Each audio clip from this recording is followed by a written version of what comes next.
Yes, I really have all of this running on a Raspberry Pi Zero. Stick around and we'll get right to it. Hey, welcome back guys, Jason KM4 ACK. After I got started by running Grey Wolf APRS on the Raspberry Pi Zero, I wanted to see what else was possible. So I started down a long rabbit hole. Now we're going to go ahead and jump into exactly what all I've loaded on this server, and this server is designed to run completely offline and void of the internet. And then once I'm done showing you kind of what's possible, I'm going to tell you how to get this running on your Pi Zero or another Pi or another computer, whichever you prefer, as soon as we're done with the overview. Alright, so the main landing page is kind of broken up into three different sections. We got some services up here at the top, we've got some forms and tools right here in the middle, and then we got some reference documents that I've got on an external hard drive down here at the bottom. Let's start up at the very top. One of the things I'm running on this off-grid server is Grey Wolf APRS, and I just covered this in a recent video, kind of an overview of this, and hopefully we'll be doing a install video of this very soon. But it's just a really nice, new on the market APRS client that will give you quite a bit of capability, including this nice map here. All right, but let's go ahead and jump back because I have covered that pretty extensively already. Another thing is the KeyWick server. Now I've done a video on this as well and how to get this installed. It's basically a reference library for me. That does include all of Wikipedia. The entire Wikipedia, including images, are loaded onto this SSD drive. Other things that I might need are also available on here, loaded up with whatever you think you would need in an off-grid type of event. Now, one of the other things that I put on here was an entire FCC offline database. So if we come in here and just do a quick lookup, well, it's going to give you the operator's name, city, state, and roughly the grid square. The reason I say roughly, FCC database does not include a grid square, so that is being calculated based on the zip code, which is something we can get from the FCC database once it's downloaded. So my exact grid is actually Tango Victor. It's got me listed as Tango Uniform, but like I said, close enough for what we're doing here. But just to have the ability to go ahead and grab anybody's call that we need right here in an offline format is pretty cool. We're also going to use this database with one of the other services that you'll see here in a few minutes. So it's I don't know, I just kind of kicked around a bunch of ideas. I may have too much on this particular server, but I was kind of just seeing what was possible. Now, the next thing up is a net logger. This is just a basic way to take login information, and I tried this out during our Aries net the other night. One of the nice things about this, you can print it off, you can also export this as a CSV, and you can import a CSV. So I'm going to grab this one from the other night, and you will see that it's going to ask you if you want to import everything. We say import, and this gives us a complete list of everybody that checked in. It is sortable by any particular column that you want to sort by, and when you punch in the call, we'll go ahead and punch mine in. When you hit the tab key, it is pulling that information from that off-grid database. We can put notes right here. If they had traffic, we can do that. Then we just simply press enter, and that goes ahead and puts them down here in the log. Again, we can export, import, print, or clear all of those entries and have it ready to go for the next time. Now, one thing it doesn't do is it doesn't clear this information up top, so you do have to clear it manually. It might be a change I go back and make at some point in the future. The other thing that I've got on this off-grid server is a map tile server. So I just included the state of Tennessee, but it gives me a complete offline map that we can then use for other things. Now, the cool thing about this, let's go ahead and get zoomed in here. This goes all the way into street level detail. And that was one of the things that I wanted to be able to have off-grid was street level detail, so that we even get, the names of the vast majority of streets anyway. I always like off-grid maps. I run off-grid maps on my phone, and I wanted to add them to this server. But those tiles take some time to build. You can't build them on a Raspberry Pi. I had to build these on another laptop, and they take up quite a bit of space. So I didn't want to just fill it up just with map tiles. If I've got my home state, that's probably going to be sufficient for me. All right, let's see what else we've got here. Because we've got that off-grid map, if you want to use... Wait, let me back up. If you give anybody access to Grey Wolf, they could technically transmit using your call sign. So you might want to let non-hams take a look at the APRS map without giving them access to transmit. And that's what we did with the APRS map right here. Let's go ahead and click on that and give that just a second to load. And that gives us the entire state of Tennessee. Again, that's pulling from my off-grid map server. And it's pulling the information out of the Grey Wolf database. Now, right up here in the top right corner, we can choose. Right now, we're looking at all of the information in the database. But let's say I just want to see the last 15 minutes. That's kind of who's active. Well, we just cut all of that data down so that we're only looking at the last 15 minutes. If we click on any one of these, it does give us the information about it, and this is the comment in this particular object right here. If we've got somebody else with a comment, you'll see, and Tony, I doubt you're working very hard at all. I happen to know this guy, so we'll give him a quick shout out in the video. But it does give you all of the information that you need. If you just wanted kind of an information screen, and it auto updates. I think I've got it set for every 15 seconds, or you can also manually refresh this. Again, because this is coming from the map server, we can zoom all the way into street level detail. So pretty slick addition, and I like the way that came out. So those are our primary services that we're running. Now let's take a look at some of the other pages that I've built here. Of course, we've got ICS 205 for those guys that are in need of that. Although I picked kind of the 4 most common ICS forms that ham radio operators use. You can go through and fill this one out. This is your band plan, basically, or your frequency list for an event. One thing I did when doing this is we restricted it so that when it prints, it will all print on a single page. Now, this isn't identical to an ICS that you would download as a PDF file, but it's similar enough that it would be workable. On all of the ICS forms, the other thing we've done is put the instructions down at the bottom. Now, those are just a collapsed field right down here at the bottom, but if you extend those out, you do get the same instructions you would get on the regular PDF form. And that is pretty much the same for all of them. Here's a 214. Again, all of the information you can fill out and print. I believe this one, yeah, we set this one up to export a CSV file and import a CSV file, so we can do either or. You can also print this or just clear it. Again, just like before, we got the instruction field right down here at the bottom. So those are the ICS forms.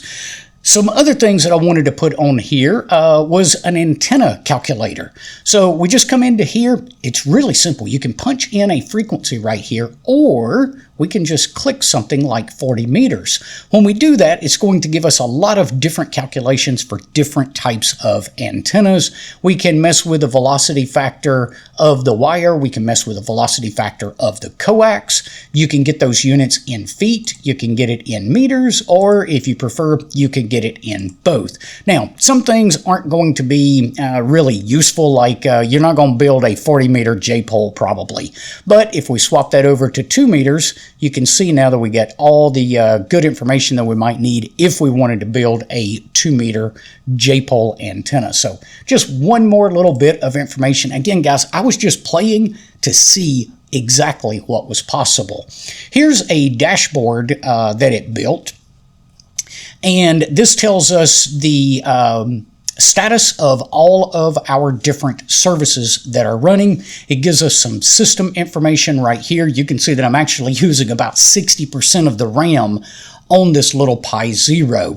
And it also gives us a list of stations that we've heard. Now, there's no way to really filter these or sort these out. But it's just basically an overall list. So if we scroll all the way back down to the bottom, you'll see this station here was last heard like 64 hours ago. But it does keep the most recent ones at the top. So I think it's kind of neat just being on this dashboard. All right, let's see. What else do we have? We got a gray line calculator here. So basically just punch in your grid square, and we'll give it the date, which is today, and just say calculate. And it just basically gives us some gray line information here. So another one of those things, I just wanted to play with it and see what was possible. All right, let's see. What else do we have? The grid calculator. This is just a very simple page to calculate the distance between you and someone else. Now, it does have a load my station and save my station. I'm going to go ahead and load mine because I've already got it plugged in there. And let's take a look at, let's do Jason, KC5HWB over there in Texas. We'll look him up. Now, again, this information is coming out of that offline database. So you can see that having that offline database opens up a lot of other possibilities for us. And then it just gives us some basic information down here, including some solar data. And I'll show you guys where it's getting that solar data here in just a minute. But it gives you distances, it gives you directions, and a bit of solar data. So just one other little tool that I plugged in. I don't know how useful this one might be, but it's there. All right, let's see. What else do we have here? We've done the grid calc. We've covered all the ICSs. Let's look at this power calculation tool.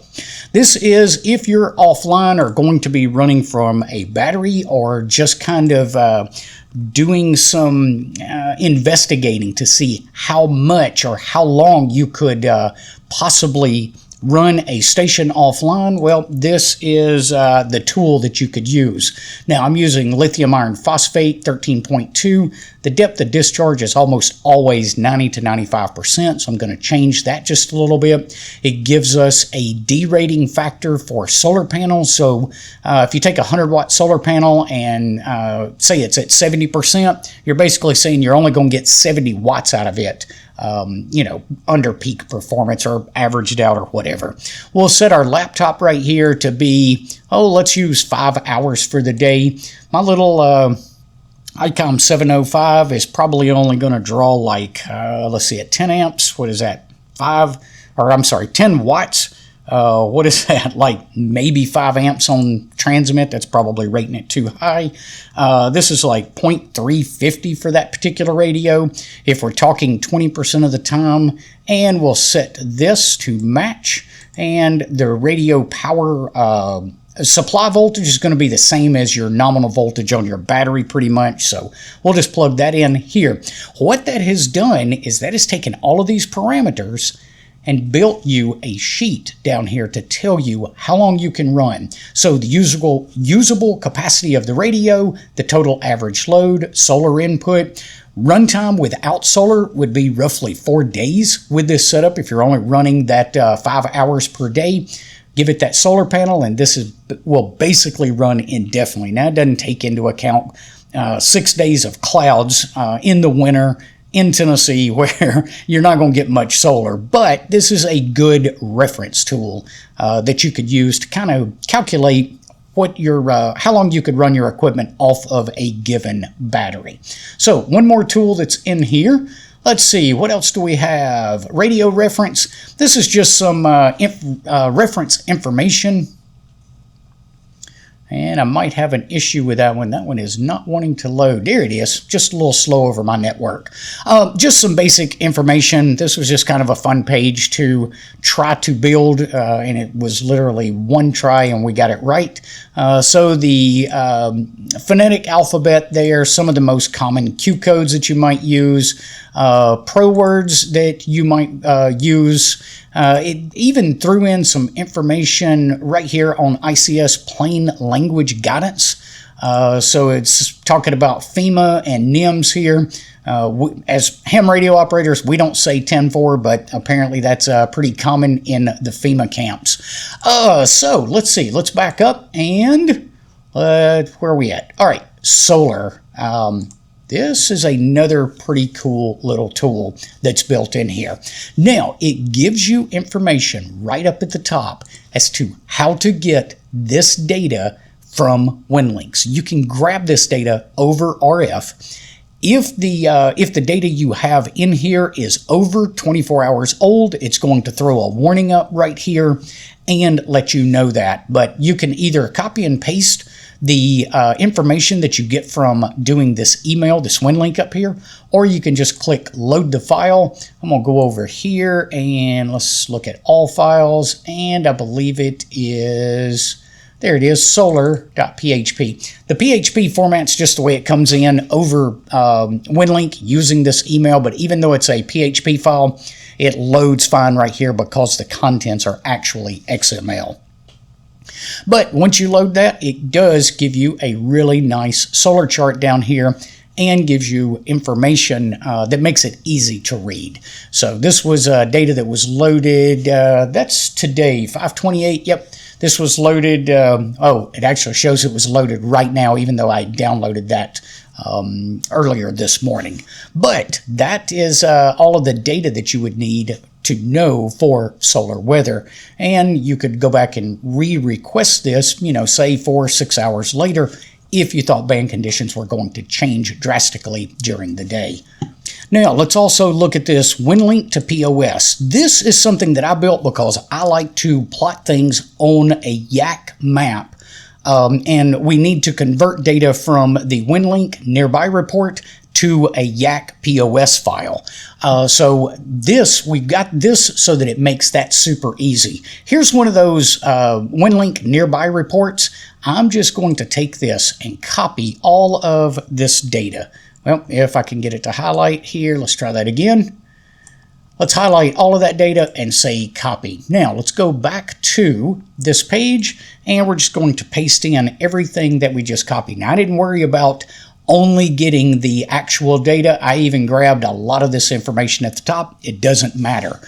This will sort it out, whatever you paste in here, as long as you've got that data off of the WL2K nearby report.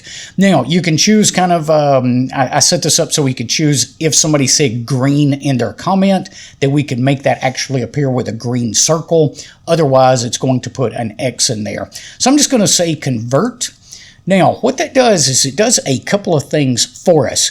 It does convert this to YAAC, a file that YAAC can recognize, and it would drop all of this on the YAAC map as a object by simply clicking this download POS file right here and then importing that into YAAC.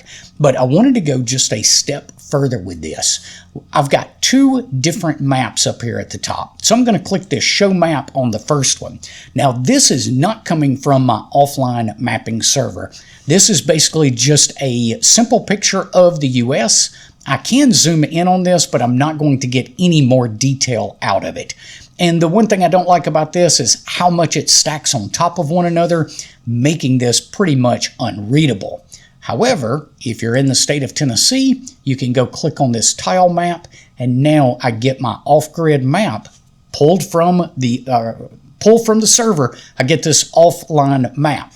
So, and if we click on any given one of these, you'll see that it gives us the comment that I put in there when I filed this particular position report. If we look at this one down here from Ron in Shelbyville, you'll see his information right there. Any of these that we click on, it does go ahead and give us That one's only giving us a call sign. That may not have put a comment in his. But there's another one that's got a comment. You do see the ones that are outside the state. However, they're not on the map because remember, I've only got the state of Tennessee loaded in here. So we can see these others. You'll see there, he's got green in his position report, so we get a green dot right there. Same for this one down here in, I believe that would be Alabama right below us.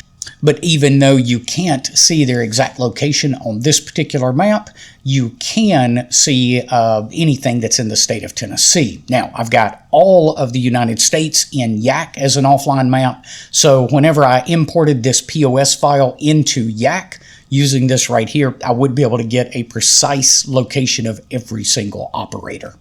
Now, there's one other interesting little thing here, and that's cheat sheets. We'll take a look at that in just a second. The rest of this right here, though, is basically just reference material. So APK files that I can reload onto an Android phone if I need to, contacts, things like generator manuals. So if you click on that, we can click right here. All of these are stored on the Off Grid server, and I now have a full working manual for that particular generator.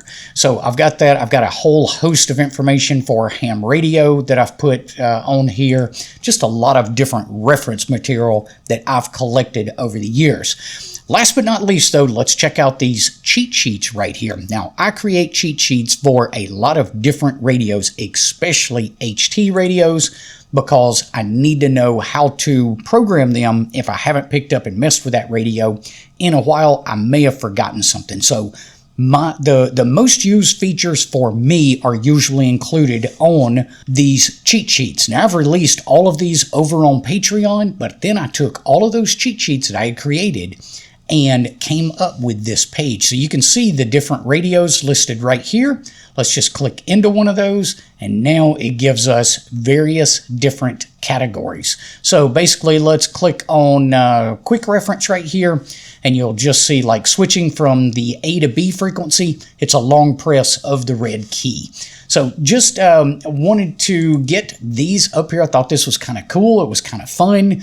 I've also got a list for different APRS bots that are here. So if you want to know how to use the find command on APRS, well, this gives you everything you need to know. Want to know how to send a text message?